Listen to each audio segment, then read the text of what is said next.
Excellent week-end à tous et à chacun, messieurs et dames. Bienvenue à vous dans cette grande édition du journal. Tout de suite, les titres. Bientôt la fin du suspense sur la levée ou le maintien de l'état des sièges dans les provinces du Nord Kivu et de l'Ituri. Un consensus a été trouvé ce vendredi entre le gouvernement et les deux chambres du Parlement, représentés par la Commission des défenses et sécurité, sur les rapports à présenter au chef de l'État. La polémique enfle autour des déclarations du vice-premier ministre des Transports Jean-Pierre Bemba Gombo sur les subventions accordées au diocèse catholique, la Sanco, par la voix des monseigneurs de Nancien-Cholet, dément fermement ces accusations. Les détails à suivre dans cette édition du journal. Et puis en sport, après une élimination quart des finales, les Léopards, seniors dames de la RDC, se sont surpassés pour décrocher une honorable 5e place au championnat d'Afrique des handball. Une victoire face à leur voisine du Congo-Brazzaville, obtenue dans une ambiance survoltée au stade des Martyrs. Voilà, c'est tout pour les titres. Les détails, c'est tout juste après ceci.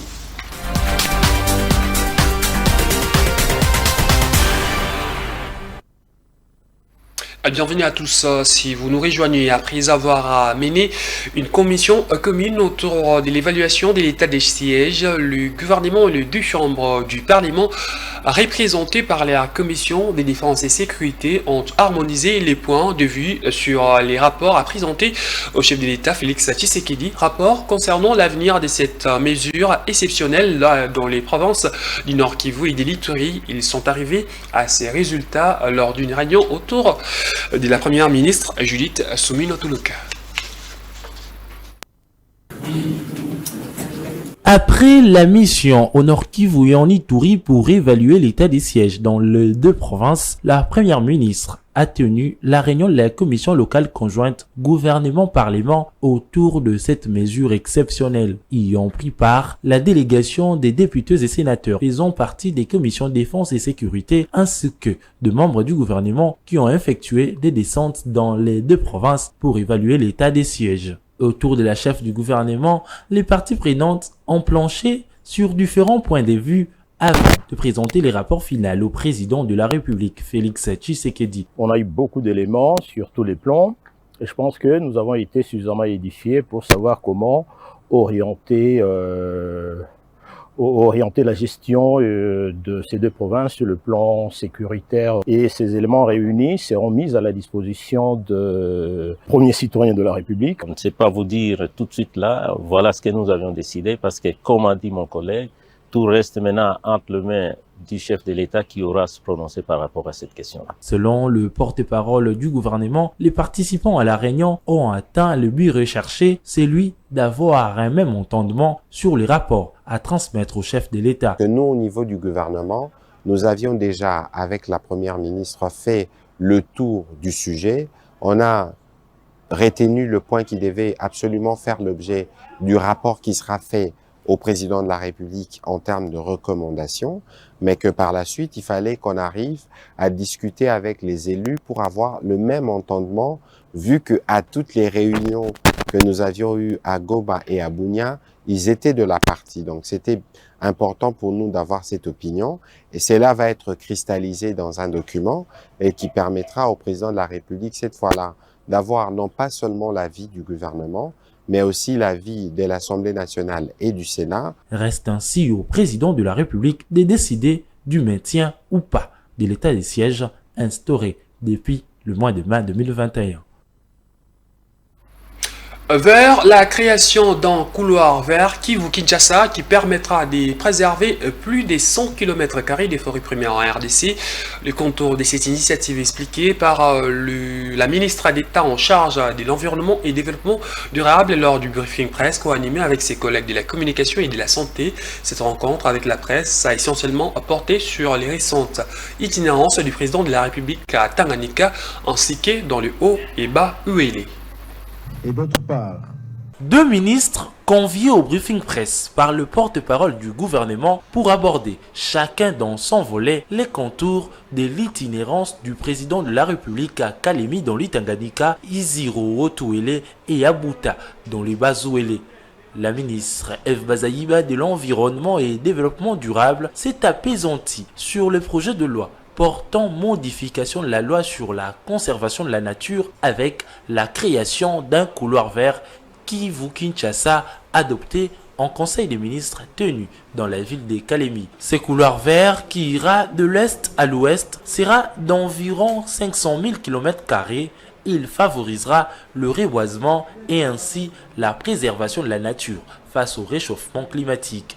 La RDC veut être le tout premier pays au monde qui va renforcer sa capacité des espaces verts.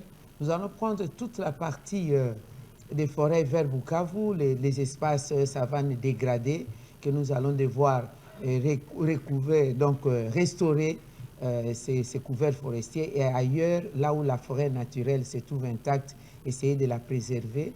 Toutes ces parties procéder à la plantation des palmiers, donc le palmeraie qui a la vertu de sédentariser la population. Et avec ces palmeraie, on va utiliser l'agroforesterie. Donc à partir de Kivu jusqu'à Kinshasa, ça va traverser plusieurs provinces. Selon F. Bazaïba, qui a répondu à plusieurs questions des professionnels de médias, le président de la République portera haut cette initiative à travers les conférences internationales. De son côté, le ministre national de la Santé, le Dr Roger Kamba, a d'abord placé quelques mots sur l'actualité dans son secteur, à savoir la présence à Pandi, dans la province du Kwango, d'une maladie jusqu'à-là d'origine inconnue, mais dont les symptômes s'apparentent à ceux de la Covid-19. S'agissant de l'itinérance du chef de l'État, le docteur Roger Kamba a salué l'inauguration du centre de santé de Mutoa, situé à quelques kilomètres de la ville de Kalemi.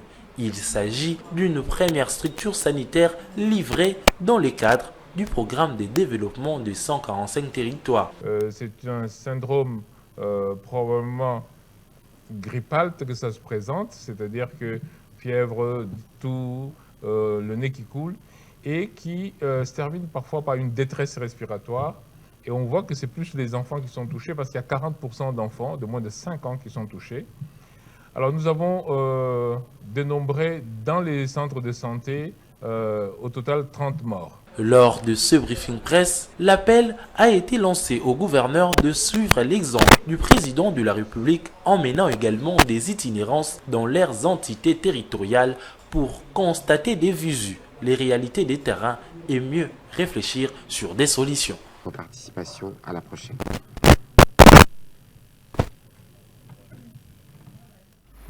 Et les porte-parole du gouvernement a répondu aux préoccupations des professionnels des médias sur la question de la révision ou changement de la Constitution. Réponse de Patrick Moya. La suite des propos de Jean-Pierre Bemba Gombo s'est positionnant en faveur de la révision et non de son changement. Patrick Moya a placé quelques mots. On l'écoute. Donc il n'y a pas à chercher à opposer telle version à une version de l'autre. Jusqu'à ce jour, la question de la Constitution, que ce soit sur son volet révision ou changement, n'a pas encore été abordée en Conseil de ministres, parce que si cette question est abordée, dans le cas de la transparence qui nous caractérise, nous en parlerons, notamment dans les comptes rendus. Et donc il faut que cela soit bien clair. Les vice-premiers ministres Jean-Pierre Bemba a aussi commenté ces sujets en tant que chef politique, et son parti a sorti un communiqué à ses propos. Et il n'était pas question d'une quelconque forme d'ambiguïté sur son soutien à l'initiative du président de la République.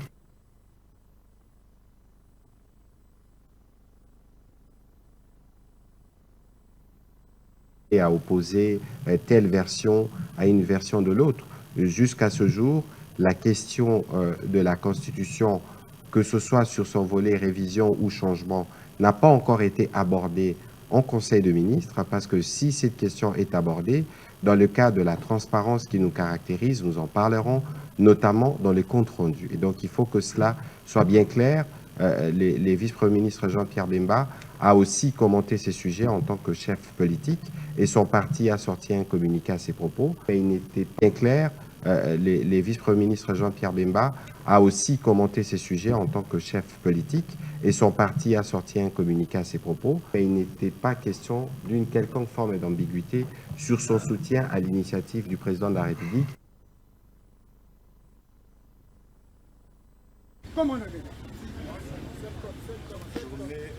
Les saluts de notre planète, plantons-le et gardons-le dans nos milieux de vie. C'est le thème choisi pour la célébration de la Journée nationale des arbres. Organisée au parc animalier de Lancellet, la commémoration de cette journée a été couplée au lancement du programme national d'afforestation et des reboisements par la ministre de l'Environnement et du Développement durable en présence de plusieurs personnalités politiques, des cadres et agents du ministère, mais aussi des élèves en agronomie.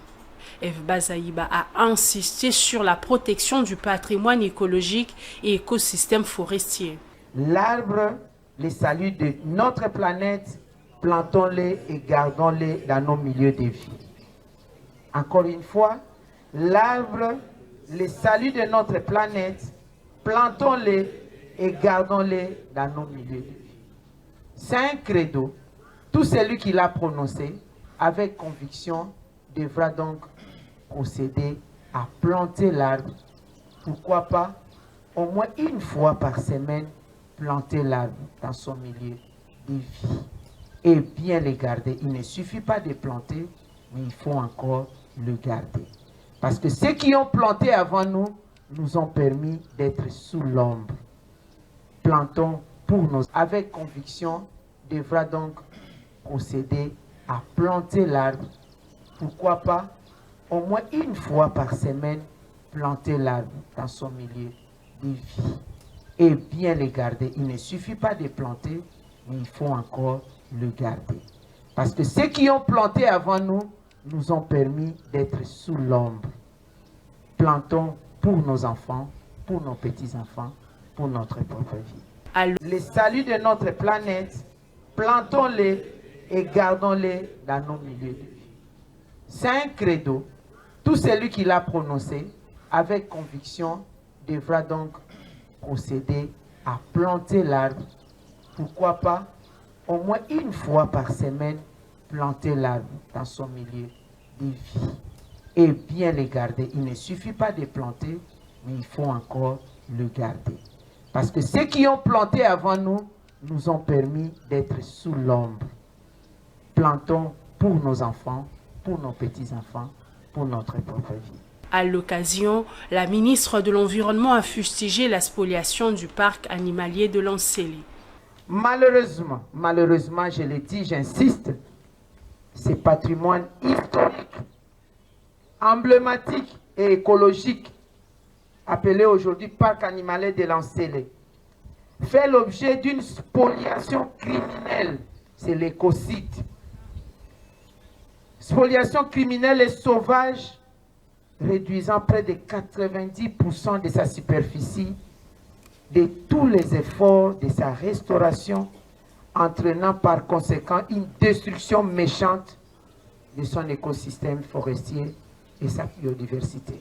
Plusieurs arbres ont été plantés sur ces sites par la ministre de l'Environnement et du Développement durable, le ministre provincial de l'Environnement ainsi que plusieurs personnalités présentes en guise du lancement de ces programmes d'afforestation et reboisement.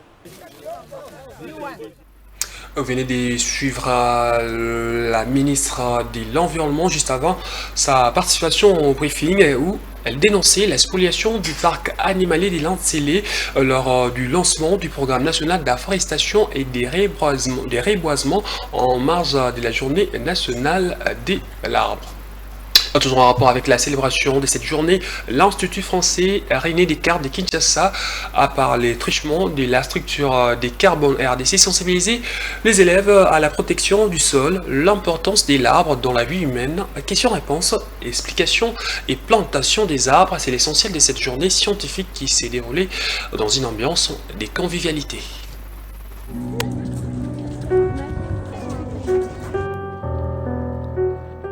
Célébrée le 5 décembre de chaque année en République démocratique du Congo, la journée de l'arbre vise à souligner l'importance du patrimoine arboré et de rappeler le rôle fondamental que les plantes et forêts jouent dans la conservation du monde et de toute espèce vivante, y compris les êtres humains. Cette thématique et celle liée à l'importance du sol a été au cœur d'une journée scientifique à l'Institut français René Descartes de Kinshasa.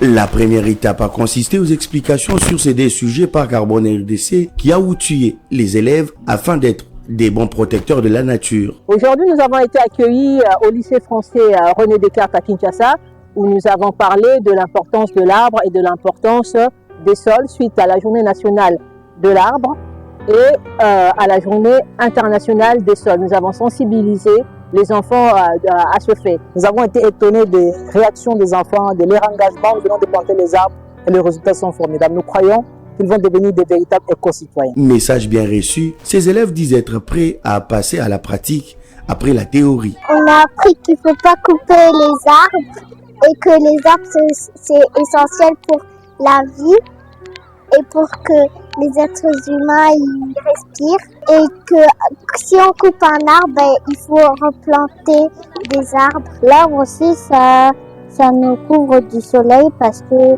l'arbre, ça fait de l'eau. Grâce aux arbres, on arrive à respirer, et que les arbres nous donnent de l'oxygène et que ça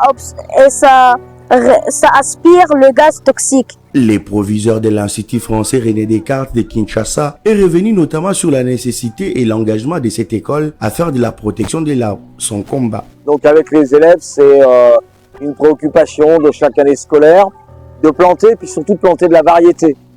Donc à la fois des arbres fruitiers, parce que c'est intéressant pour un élève de voir le cycle de la vie au soleil, d'être en capacité d'apporter de l'ombre aux élèves.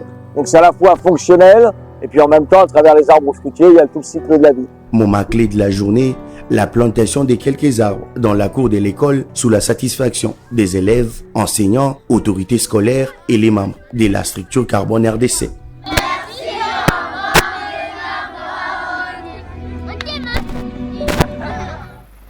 Dans le reste de l'actualité, lancement par les vice-premiers ministres en charge de l'Intérieur et Sécurité, Jacquemin Chabani, de l'opération Ndobo dans le cadre de la lutte contre les banditismes urbains. Le lancement de cette opération a eu lieu au cours d'une réunion d'évaluation des actions de la police nationale congolaise tenue dans son cabinet de travail ce vendredi. Nous avons convoqué aujourd'hui une réunion avec le commandement de la police nationale congolaise et le commissariat provincial de la ville de Kinshasa avec tous les commandants des différentes communes. Il était important pour nous aujourd'hui d'évaluer l'action que la police nationale congolaise mène contre la lutte contre le banditisme et aussi la gestion de la question des embouteillages dans la ville de Kinshasa. Nous avons évalué les différentes opérations menées déjà à ce stade ici par la police nationale dans la ville-province qui est la ville pilote, parce que ce phénomène de banditisme urbain concerne un bon nombre de nos grandes villes et un plan opérationnel a été mis sur pied depuis quelques mois et il nous fallait évaluer cela. L'évaluation a donné des résultats positifs, mais nous avons décidé avec le commandement général de la police de passer à l'étape supérieure.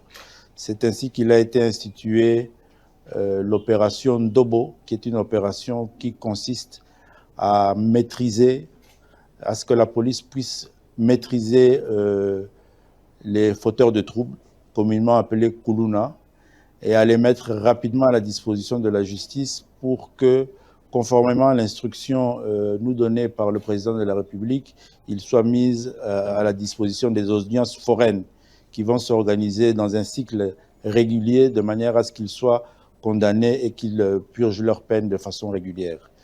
Donc ça, c'est la première disposition avec l'opération Ndobo qui va renforcer les capacités de la police nationale congolaise sur la gestion de la criminalité dans les milieux urbains. Cette opération Ndobo sera dupliquée dans les différents grands centres de grandes villes de la République, Lubumbashi, Matadi, Kisangani, Mbandaka, Goma aussi, qui connaît et qui subit ce phénomène de criminalité. Nous avons aussi évalué la question des embouteillages dans les grandes villes et surtout à Kinshasa qui compliquent et embêtent beaucoup nos concitoyens, surtout en cette période de fin d'année.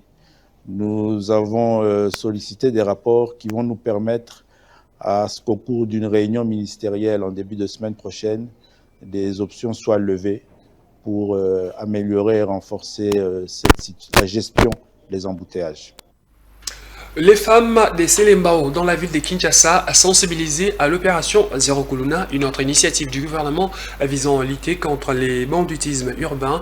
Ces femmes des Selembao ont été sensibilisées par la NOGEC, Nouvelle Génération pour l'émergence du Congo, parti des Constats Mutamba, actuel ministre de la Justice et garde des Sceaux.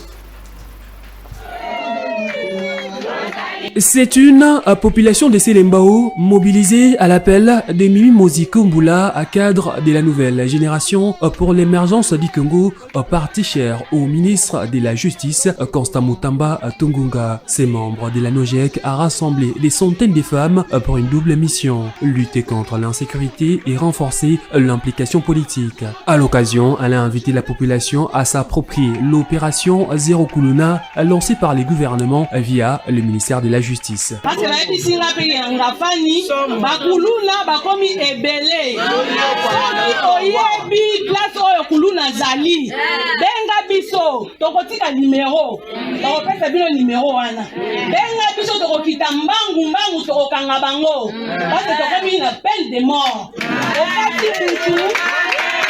Mimi Moziko a invité ces femmes à participer massivement au meeting de la NOGEC prévu le 14 décembre prochain à la place Sainte-Thérèse d'Enjili. Les meetings de la NOGEC portera essentiellement sur la question de la révision au changement de la Constitution. Viva NOGEC, viva, viva NOGEC, viva. La commission ad hoc mise en place par l'Assemblée nationale pour étudier l'insalubrité, les constructions anarchiques liées, les embouteillages à Kinshasa a présenté mercredi son rapport au président de la Chambre basse du Parlement, Vital Kamerhe, conduite par le député national Augustin Matata Mponyo. Cette commission a identifié les causes principales, proposé des objectifs stratégiques et formulé quelques recommandations. Le rapport de cette commission lié à ces problématiques urbaines sera soumis à la plénière de l'Assemblée nationale. Mise sur pied par la plénière suite à une motion d'information de l'honorable Matata Ponyo Mapom, la commission ad hoc sur l'insalubrité, les constructions anarchiques et les embouteillages dans la ville de Kinshasa a présenté son rapport le mercredi 4 décembre 2024 au président de l'Assemblée nationale, le professeur Vital Kamerhe, en qui elle a réservé la primeur avant d'en faire la présentation en plénière. L'honorable Matata Ponyo Mapom, président de cette commission, a présenté succinctement les grandes lignes de leur rapport articulé autour de trois axes majeurs, à savoir les facteurs à l'origine de ces fléaux qui obligent à agir pour lutter contre l'insalubrité, les constructions anarchiques et les embouteillages dans la ville de Kinshasa, les actions prioritaires et les objectifs stratégiques à poursuivre, les recommandations et les politiques d'atténuation et d'éradication de ces désastres. Oui, nous sommes à la fin de la première étape.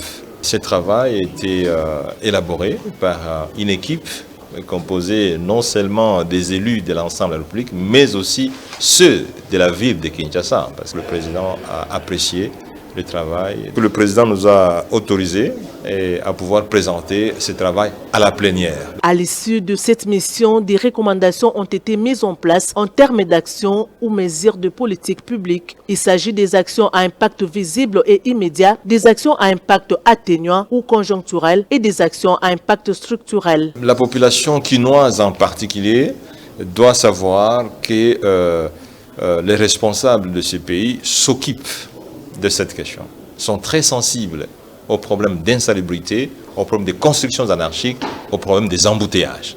Nous rassurons la population que cette question sera prise en charge à la fois par non seulement l'Assemblée nationale, mais l'exécutif ainsi que la présidence. Les détails de ce rapport seront communiqués en plénière devant les élus nationaux qui auront la charge d'adopter la proposition globale de la Chambre basse face à ces fléaux. La problématique liée à l'insalubrité, aux constructions anarchiques et aux embouteillages dans la ville de Kinshasa et dans plusieurs autres villes du pays dépasse le cadre des simples désordres urbains jusqu'à constituer une véritable question de sécurité nationale car elle touche directement la vie des masses en affectant des dimensions essentielles de la vie en société telles que la santé publique, l'économie, la cohésion sociale et l'environnement. Ceci confère à cette problématique une priorité nationale nécessitant une action urgente, intégrée et multisectorielle au plus haut niveau des autorités politiques. La conférence épiscopale nationale du Congo a également réagi aux propos de Jean-Pierre Bemba Gombo. Selon le vice-premier ministre des Transports, chaque diocèse catholique encaisse annuellement, écoutez, la somme de 1 million de dollars américains du gouvernement congolais, ce qui est faux, rétorque la Sanko à travers une mise au point lue par Monseigneur Donatien Choli. Sans nous en cacher, ces propos belliqueux et truffés de contre-vérités nous ont paru peu honorables pour un homme d'État de son rang. Nous trouvons particulièrement indécent de parler des politiciens en robe. Pour rappel, parlant de l'Église catholique, le ministre des Transports et Voies de Communication a commencé par affirmer que le président de la République a accordé à chacun des 47 diocèses la faveur de bénéficier d'un montant de 1 million de dollars pour la contribution des œuvres caritatives et de développement. Nous déplorons cette sortie médiatique émaillée d'allusions, d'attaques et de procès d'intention contre l'Église catholique en République démocratique du Congo. Nous demandons au vice-premier ministre Jean-Pierre Bemba de rendre publiques les preuves de ces allégations de 1 million de dollars mises à la disposition de chaque diocèse. En justice, la haute cour militaire a confirmé jeudi en chambre foraine la peine des morts prononcée en première instance contre Corneille Nangaa, président du mouvement terroriste AFC, Alliance Fleuve Congo, et ses complices poursuivis notamment pour crimes de guerre et participation à un mouvement insurrectionnel. Ce prononcé du verdict est intervenu en présence du ministre d'État en charge de la justice, Constant Mutamba. À la question de savoir si le coupable des infractions de trahison... Pas de remise des peines pour Nangaa et compagnie. La haute cour militaire siégeant en chambre foraine à la prison militaire d'Endolo a confirmé la peine des morts prononcée contre Corneille Nangaa, coordonnateur du mouvement rebelle Alliance du Fleuve Congo, ainsi qu'à l'encontre de ses compagnons. Le verdict a été rendu en présence des 5 membres de l'AFC appréhendés depuis quelques mois à Kinshasa. Également présent dans l'assistance, le ministre de la Justice a salué cette décision. Constant Mutamba a annoncé quelques mesures prises par le gouvernement contre les 5 condamnés présents à Kinshasa et contre Corneille Nangaa et ses alliés en fuite. La République démocratique du Congo a levé le moratoire sur la peine de mort. À cet effet, nous, en tant que ministre de la Justice, nous allons veiller que la peine de mort soit exécutée contre les condamnés, en tout cas les 5 qui étaient appréhendés et sont sur place ici à Kinshasa. Nous allons veiller également à lancer de mandats d'arrêt internationaux contre M. Corneille Nangaa et ses affidés en fuite. L'ancien président de la CENI et coordonnateur de l'AFC et compagnie sont poursuivis pour crimes de guerre, terrorisme, participation à un mouvement insurrectionnel. La plateforme Sursaut National confirme son meeting prévu pour les samedis 14 décembre prochain au terrain municipal des Massina pour dire non à la modification au changement de la constitution à RDC. Devant la presse, c'est vendredi, cette plateforme accuse les pouvoirs en place de vouloir provoquer des affrontements dans le but de créer des incidents. Toutes les formalités sont remplies à tous les niveaux pour l'organisation de ce meeting le samedi 14 décembre au terrain municipal de Massina. Curieusement, le régime de M. Tshisekedi s'est arrangé à programmer le meeting de leur camp ce même jour, dans la même zone, à proximité du terrain municipal. Alors que les responsabilités ne sont toujours pas établies autour de la violence que nous avions subie à l'occasion du tracting organisé à la place Victoire, et beaucoup d'autres actes de menaces et d'intimidation sont enregistrés par certains de nos cadres et militants. Réaffirmons la tenue de notre meeting le samedi 14 décembre au terrain municipal de Massina à partir de 9h. Appelons les Quinoises et Quinois à participer massivement à ce meeting pour démontrer en détail et démonter tous les messages de M. Tshisekedi et son régime dans leur plan de rester au pouvoir par un coup d'État.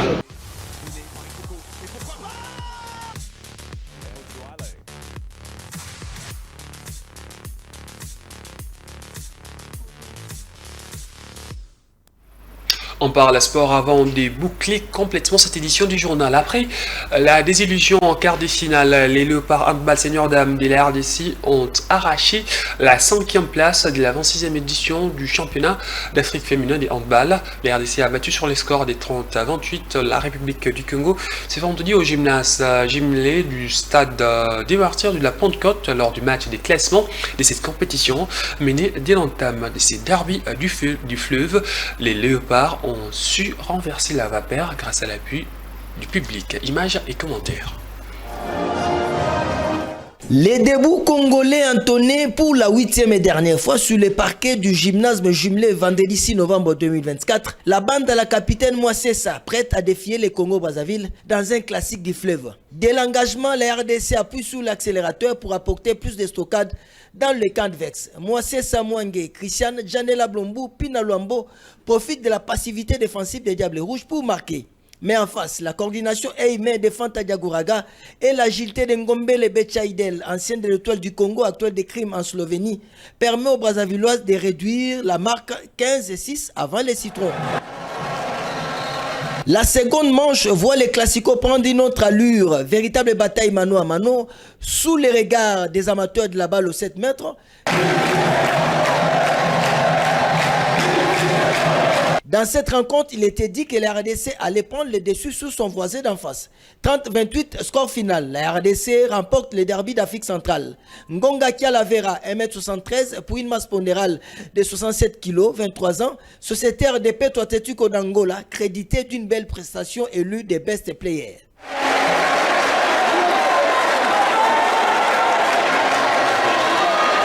Des 6e de la dernière CAN sénégalaise à la 5e place, la RDC progresse. On continue d'avancer et continue de progresser pour réussir à passer ce cap du quart de finale. Et puis au-delà de ça, je suis très fier de l'équipe parce qu'elles n'ont rien lâché. On avait vraiment à cœur sur ces matchs de classement de montrer une belle image et puis de faire plaisir aussi au public qui nous a soutenus et qui nous a fortement soutenus tout au long de la compétition. On va rester sur ces belles victoires et au moins le peuple congolais, ils ont cet espoir et on va relancer l'équipe pour remonter encore en puissance avec toutes les jeunes qui sont derrière nous pour faire le mieux au prochain CAN. Ces derby du fleuve Congo n'a pas laissé patois le président de la FEAN de la RDC, Marcel Amos Mbayo, qui s'est dit satisfait de l'organisation de cette CAN par la RDC. La RDC a fini sa CAN en beauté. On a échoué en quart de finale contre l'Égypte à un petit but. Bon, on pensait que le moral des enfants n'était pas au bon fixe, mais après il fallait chercher à se classer en ordre utile. C'est comme ça que les enfants hier ont battu l'Algérie et aujourd'hui on avait un match difficile avec le Congo-Brazzaville qui vient tout fraîchement de la Coupe du Monde. Mais les enfants ont mouillé le maillot pour arriver à gagner ce match par 30 à 28. Je pense qu'on a vraiment fini en beauté.